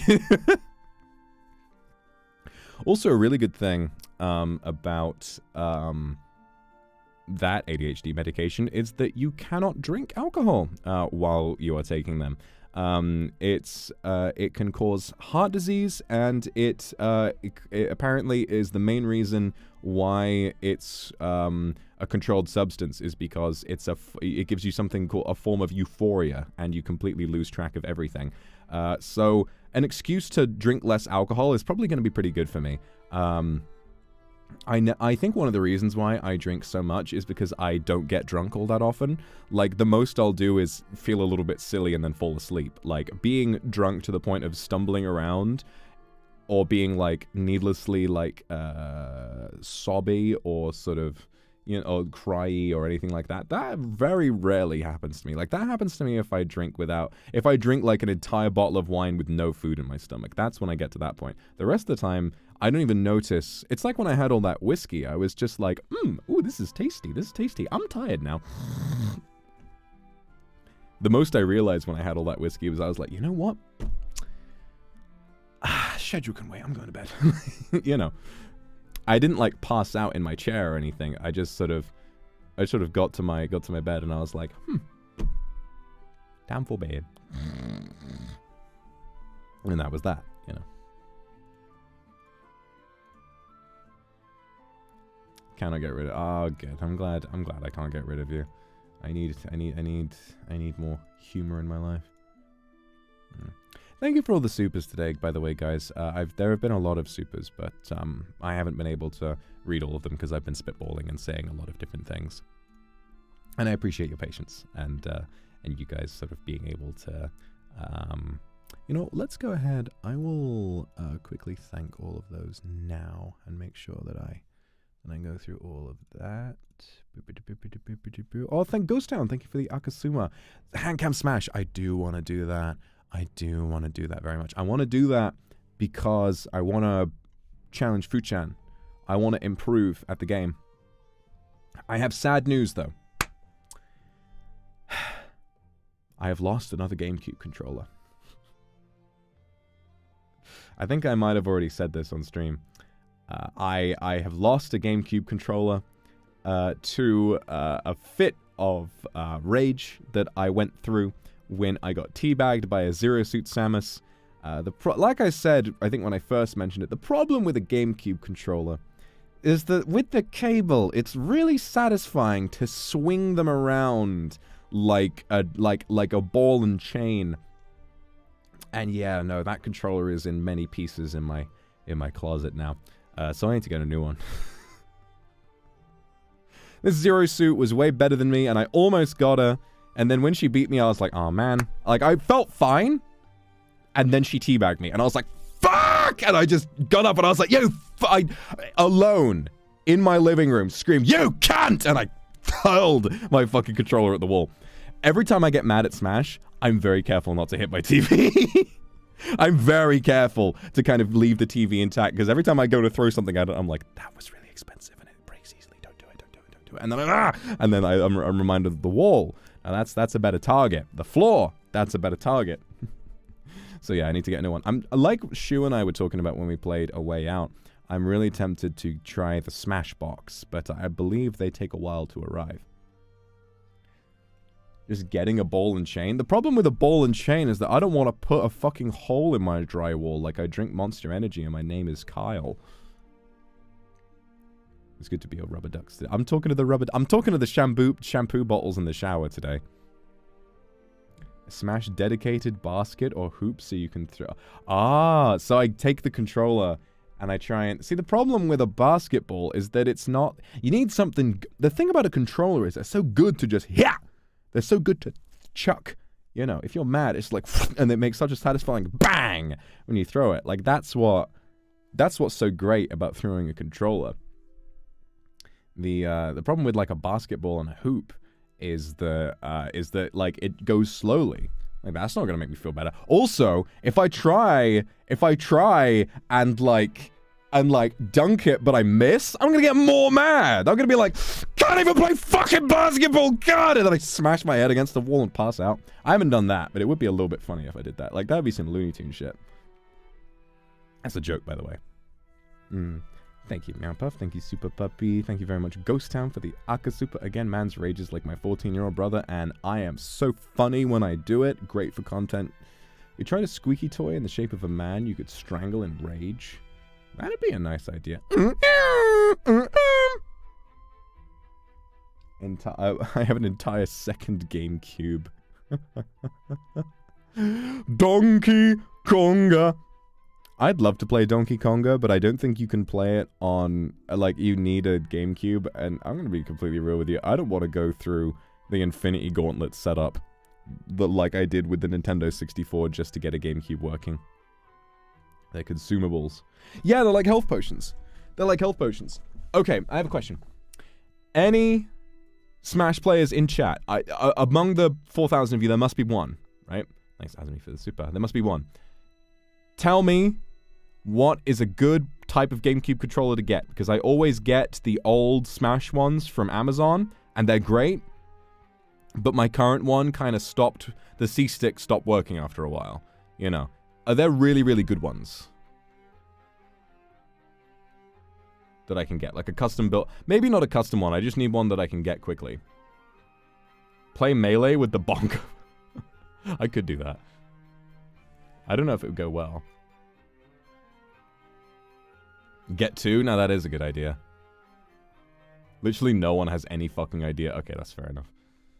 Just tell me a website that I can go to that's good for these. You know, I don't mind spending a bit. Because this is an interest of mine. You know. The Smash ones are best. Just stop breaking them. Fine.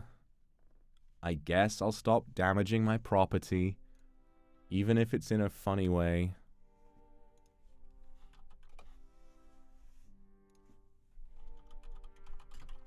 I gotta get a new Nintendo 64 controller as well. Because my Nintendo 64 controller... I didn't do anything to the Nintendo 64 controller. It just doesn't work. I finally got the 64 working. But then the Nintendo 64 controller, it was like, no, no, no, no. I'm dead.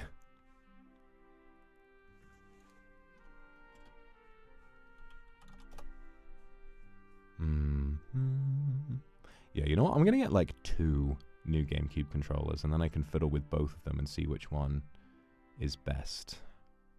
Only 2 left in stock! I will take both.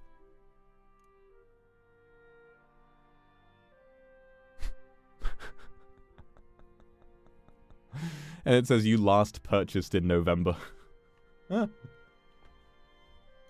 I do still have to watch Moon Knight. Yeah. I've heard that that's good. Like, it seems like one of the few Marvel properties, apart from Spider-Verse, that I would genuinely be like, huh, that looks good. You know. If I was to give a list of, like, the MCU stuff that I genuinely enjoy, Thor Ragnarok, Infinity War, that's about it, really. Yeah, literally, I think that's about it. I'm struggling to think of anything else. Endgame's... WandaVision. WandaVision, Ragnarok, Infinity War. The rest of them are all mid to bad.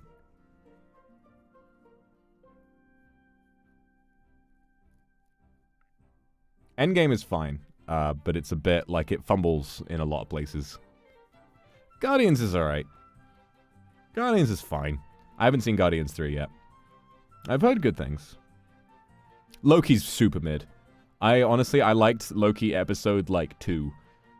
And then from 3 through 6, it just fell off. It just fell off for me. Okay, no, never mind. Spider-Man. I like Spider-Man. I like the Tom Holland Spider-Man trilogy. Those are good. Homecoming is... it's fine, but I like it. Far From Home, pretty good. No Way Home, banger. That one's really good. Okay, I take it back. No Way Home, pretty good. Haven't seen Wakanda Forever. Doctor Strange is mid. Sorry. Doctor Strange is just plain Marvel. The effects are cool, but it's just plain ass Marvel. You know, there's nothing different about it apart from the visuals. And even then the visuals are just like good special effects. And Marvel movies don't even have good effects anymore.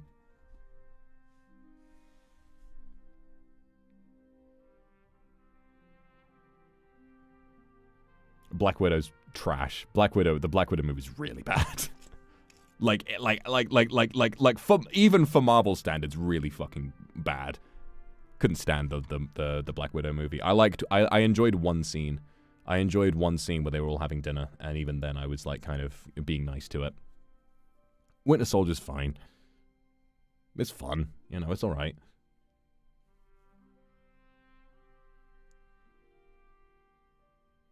Daredevil's good. I like the Daredevil show. They're bringing that back. That's gonna be good.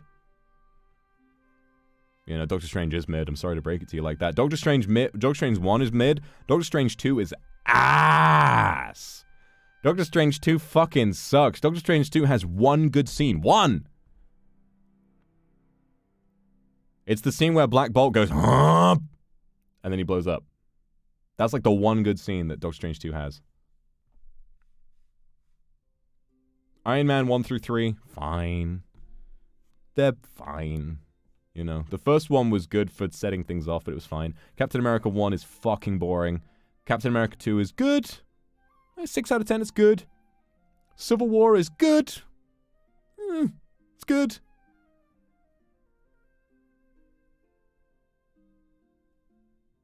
Ant-Man 1 is pretty good. And you know why that is? Ant-Man 1 is pretty good because Edgar Wright was originally going to direct and write Ant-Man 1, and they scrapped him because he wanted to make a good movie. He wanted to make an Edgar Wright movie, and they said, no, you have to make a Marvel movie. And he was like, can I make it good and unique? And they were like, no, make a Marvel movie. And he said, fuck it, I'm out of here. And then when, what's his name? Fucking Peyton Reed inherited the project, a lot of Edgar Wright stuff was left in. And that's why Ant-Man 1 is kind of good. Ant-Man 2 and 3... I haven't seen Ant-Man 3. Ant-Man 2, so boring. I cannot remember anything of what happened in that apart from the post-credit scene. I cannot remember a single thing that happened in Ant-Man and the Wasp. So boring.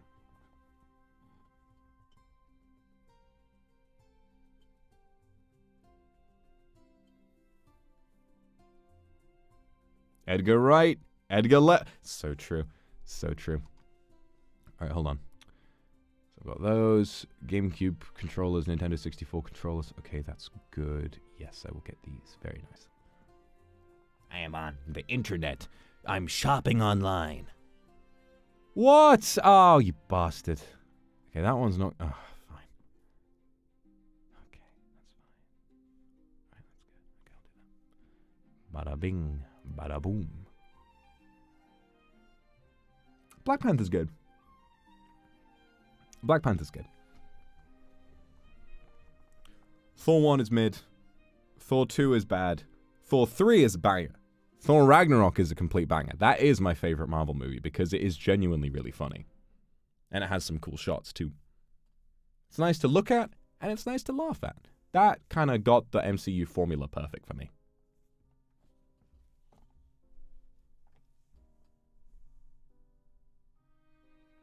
Deadpool's pretty great too. I feel like it's a little overrated. I think that we were all sort of, when Deadpool 1 came out, we were riding the high of how cool it is that there was so many fourth wall breaks and the actual level of humor. It's like Marvel fans were so starved for genuine comedy that when Deadpool came around, it was like, holy shit, I'm soying, oh my god, he's actually funny, wow. But I think as time's gone on, it's kind of, I feel like the Deadpool humor is sort of not aged very well, to be honest. Like, it's very sort of its time. A lot of memes, you know, and memes don't age well. I mean, Black Panther's a good film, but are we really trying to act like we were all in hysterics when his sister said, what are those? Don't put memes in your movie, because by the time the movie comes out, the meme will have long been dead. It's like if I made a movie. It's like if the Law Project came out and it had a ton of different scenes where I say he's got that dog in him. Like, by that time, it's all gonna be Jova. Yeah, include a meme that was funny like 20. Spider-Verse does it well because it includes memes that are specifically good to the Spider-Man canon and that sort of are just niche enough that they aren't going to get played out and really stale. Like the Spider-Men pointing at each other. Like It's in the trailer, so it's not a spoiler. The scene of Miguel walking along the roof with the rain, like the scene of the video game scene of Spider-Man looking sad while all the chaos around him. That was such a good little reference, because it didn't take away anything from the emotional weight of the scene. But if you knew, you knew, and it was fucking hilarious. There are so many great references, but they all fit like a little. It's so good. It's so good. What happened to no spoilers? It's in the trailer. It's in the fucking trailer. A character walks on a roof and it's raining. That's not a fucking spoiler. Get off my ass.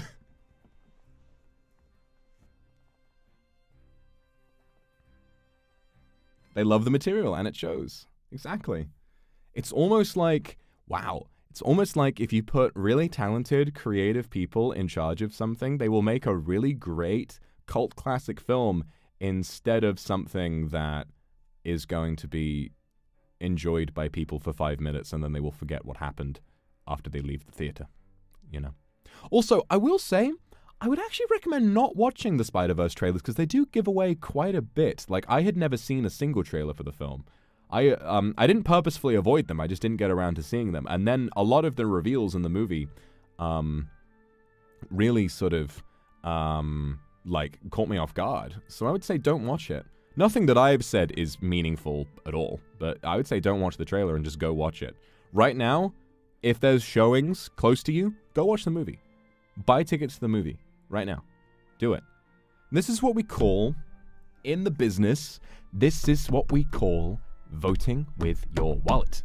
This is what we call showing studios and producers what we want to see. Do you want, tell me, do you want goated, peak fiction, raw movies like Spider-Verse? Or do you want more of Marvel Phase 4 and 5? Do you want another live-action Disney remake? I don't. I want more Spider-Verse. So I will not be seeing The Little Mermaid. I will not be seeing the new Ant-Man or whichever new Marvel movie is coming out. I will be seeing Spider-Verse probably 2 or 3 times in the theater. And then I will be getting it on in 4K when it comes out. And that is how you vote with your wallet. Show these studios what it's all about. Show them what we want to see. Why the fuck are they remaking Moana? It didn't even come out 10 years ago. It came out in 2016. 7 years ago Moana came out, and they're remaking it. Why? I don't know why you need to remake any of these. Why are you remaking it if there's no need? I know why. It's because it's money, but it's just, bruh, please. You know who I think it is? I think it's The fucking Rock. I think it's The fucking Rock. I think Dwayne Johnson, I think Black Adam flopped, and he's like, okay, I need the next big thing to tell all my Zoa warriors to go and see. Moana remake. Maui's back, baby. Maui's back. Ay. I think it's fucking Dwayne. God damn it, Dwayne. Get your filthy paws off of the film industry, you piece of shit. So I'm kidding. I love you, Dwayne. Don't kill me. I love you, The Rock.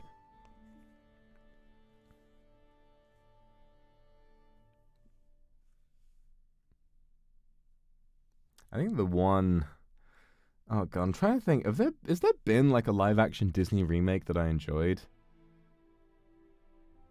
I didn't despise Beauty and the Beast, but I saw that a long time ago. I feel like I'd like it a lot less if I watched it now, like knowing more about film now.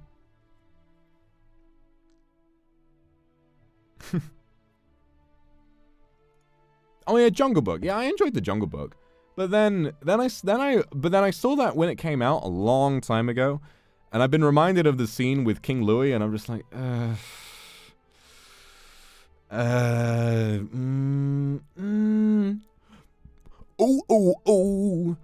wanna be like you, oh, it's so, Jackatopithecus. Imagine taking such a banger and then turning it into like, It's also the fact that he's just, I mean, being a giant monkey is kind of cool. I haven't seen, I have not seen Mulan, and I don't really want to.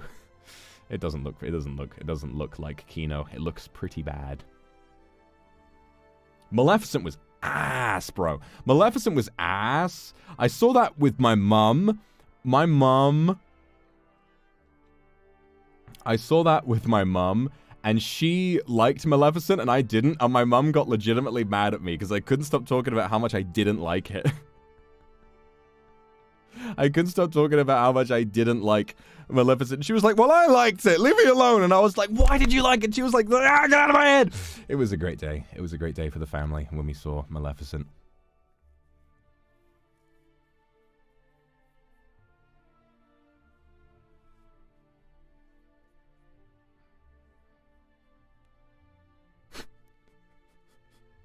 Yeah, I do think a lot about the fact that in the Lion King remake they have Beyonce as Nala, and it just I started watching the Queen Charlotte Bridgerton series where you've got the young version of the Queen and kind of her backstory, and because the first episode of that is called Be a Queen, I kept thinking Queen Bee, and I was like, there's an alternate universe where Beyonce played the young version of this character. There is an alternate universe where that happened.